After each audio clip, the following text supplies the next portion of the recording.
Erzurum Türkiye Respublikasynyň Demirgazyk Günnäger tarapynda ýerleşýän şäher hemde vilayetdir.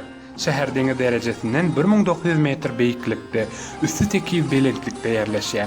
Erzurum Türkiye Respublikasynyň 4-nji uly vilayetdir. Bu ýer gyşky syýahatçylygy bilen meşhurdur. Erzurumyň döreýişi miladydan öň 4900-nji ýyllary uzaýanlygy üçin tutulýar. Erzurumyň ady taryhy döwürlerde, çeşmelerde, Karyntöde, Palis, Kalikala, Erzenrum, Erzenirrum atlar bilen tanyndyr. Şäheriň häzirki ady 9-njy Osmanly padşasy Ýewuz Sultan Selim'iň 1514-nji ýylda şäheri we vilayeti Osmanly topragyna goşmasy bilen birlikde Erzurum ady dakylypdyr. Erzurum ady türkmen halk döwürçiligine da gawat gelýär. Ýagny ýarten halk aýdymyna Erzurum dağyndan diýilip, Erzurumyň daglyk ýerdigini uzakda ýerleşýänligi beýan edilýär. Erzurum diýileni her bir adam soğuk howany gözüne getirýär. Bu ýerde känmir howa gyzyp baranyk, şol esasynda da bu ýerde gyş syýahatçylygy ösenir.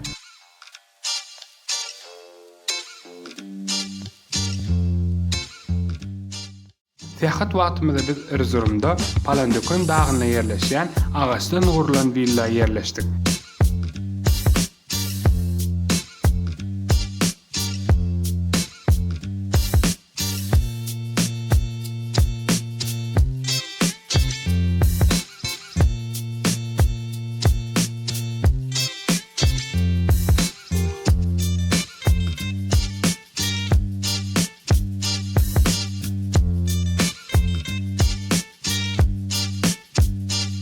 Hedefininden dinç allygyňça alasyň gelýär.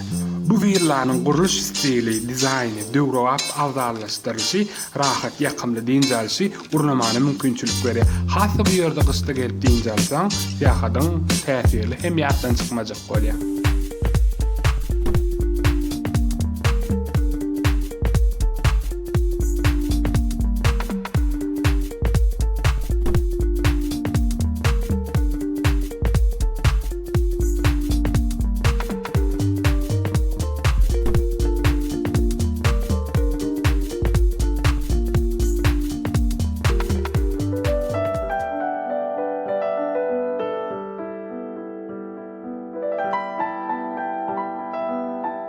Palandökön Türkiýede ýerleşýän dag adydyr.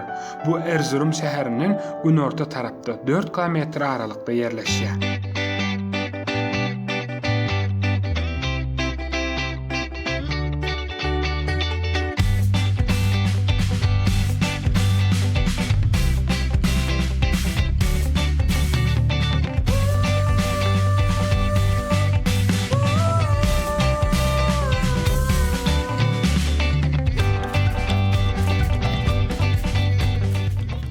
Beýikligi 3271 metr bolup, Türkiýede iri gyşky syýahatçylygyň meşhur ýeri bolan Palandökönda dewe boý belentligini utgaşýar.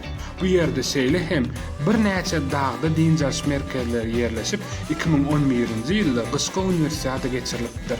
Palandökönüň 2400 metrini syýahatçylaryň hyzmatynda 5-4 we 3 ýyllyk otellarda galmak, ýylyň 5 aýyna bu ýerde daglarda rahatlykda gardy taýmak mümkindir. Esasanem Erzurum'a syýahatçylar gyşky syýahatçylyk üçin köp gelýärler.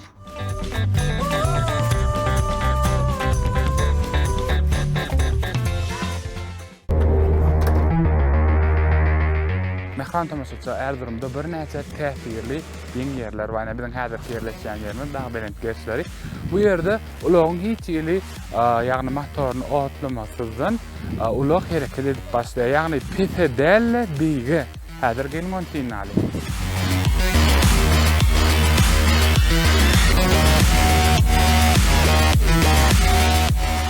Görýän syýahatçylar bu ulag hiç ýagdaýda, ýagny işlemeýär, ýagny motor duran halynda şu dag belent geçlerini hereket edip başlaýar. Elbetde bular bir ýeriň magnet güýjüniň barlygy mümkin ýa bolmasa da bir täsirli bir geň taňlatlaryň biri sinyal ýerleriň bar eken Erzurumyň özü gidip barýar.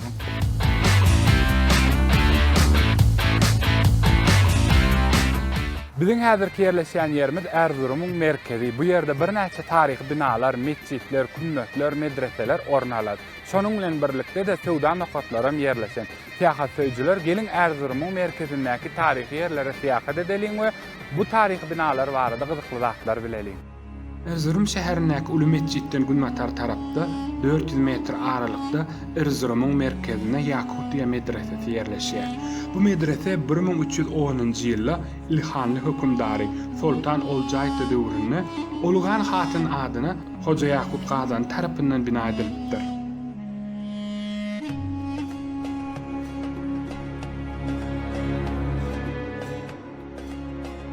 Esasy medresede ünsüň çekýän zatlaryň biri giren wadyň ýokarky gümmezindäki bezek daşlardyr.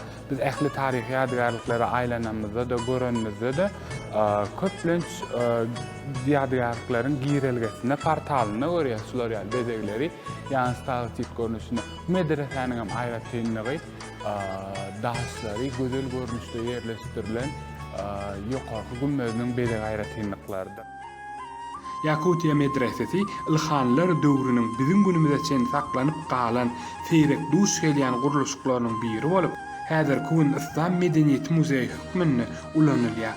Guruluşy boýunça medreseniň ýapyk gowlusy 4 sany eýwany bar. Medresede 1995-nji ýylda dikeldi şişler geçirilen. Ina häzirki synda ýanyňyz talipleriň hüjresi, okuyan ýeri, onun gapylarynyň näme sebäpden kiçik bolanlygy barada gyzyklanýan bolsaň gerek. Hüjräniň içinde bir näçe uğurlar boýunça bilim berilipdir bu ýerde okuyan taliplere. Şonuň esasynda da talipler öwredýän molumy hormatly, belent bolsun diýip medreseniň ýagny girelgelerini kiçedipdir. Bu näme esasynda? Ýagny her bir adam medresege gönür dik girip bilenok da hanim başa girmeli bolýar. Şol esasynda özüniň halipasyny öwredýän molumyny başa egmek üçin şeýle manida gurulypdyr diýip aýdýarlar. Talipleriň okan hüjreleriniň ýokary nagşylaryň haýsy ýylyň talipdigini bilmäne de mümkinçilikler döredilipdir. Man bärde saýfetlerde de, kilimlerde de, ähli dokamy işlerine de, arkitektura bezeglerine de bizim ýagny türkmenleriň gadimden gelýän bezekçiligine, meşhur senetçiligine meňzeşlikleri görmek bolýar. Bulan bolsa taryhymyzyň umumylygyna göz etdirmäne mümkinçiligi bar. Yakutiýa medresesi bilen tanışmak biz üçin gyzykly boldy sebäbi bu ýeriň taryhy, olar barada aýdylýan maglumatlar diýseň täsirli. Seýahadymyz Erzurumyň beýleki taryhy ýerleri boýunça dowam eder, gyzykly zatlar biz size ýeter. Erzurumyň merkezinde bir näçe taryhy ýerler bar. Şolaryň biri, iň meşhur ýerleriň biri Erzurum galasydyr. Nädedir bu galanyň edil giýiläjek merkezinde ýerleşýär. Häzirki wagtda bu gala abadlaş işler geçirilenden soňra bu ýerde seýahatçylar, ýagny medeniýet ýollan ýollan gidip galada seýahat edýärler. Dinetmediýal galada sagat diňi ýerleşýär. Şol sanada bir näçe taryhy öýlerim rejelenip täzeden dikeldilip ýerleşdirilen ekeni. Hem-de aýtmadýan zatlarymyzyň biri, galanyň aýratynlyklarynyň biri bolsa, onuň häzirki döwürdäki taryh bilen bagly gyzykly maglumatdyr.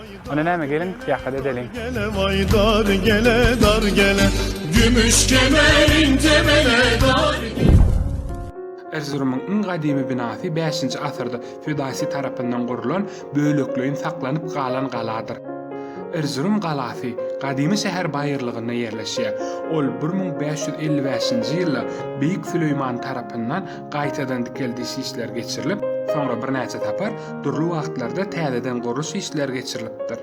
Galanyň içinde 12-nji asra degişli bolan konus şekilli, üçökli, uly bolmadyk mesjid hem-de ajaýyp bir minara ýerleşýär. 9-njy asyrda minara goşmaça neobarokka stilinde galeriýa gurulypdyr. Minarany soňra sagat kulesi, ýagny sagat diňi diýip atlandyrypdyrlar we islenlik ýagdaýda ol ýere çykyp belentlikden şäher synlamak bolýar. Bu minaradaky sagady bolsa Şah ýaly Viktoriýa tarapyndan sowgat berilipdir.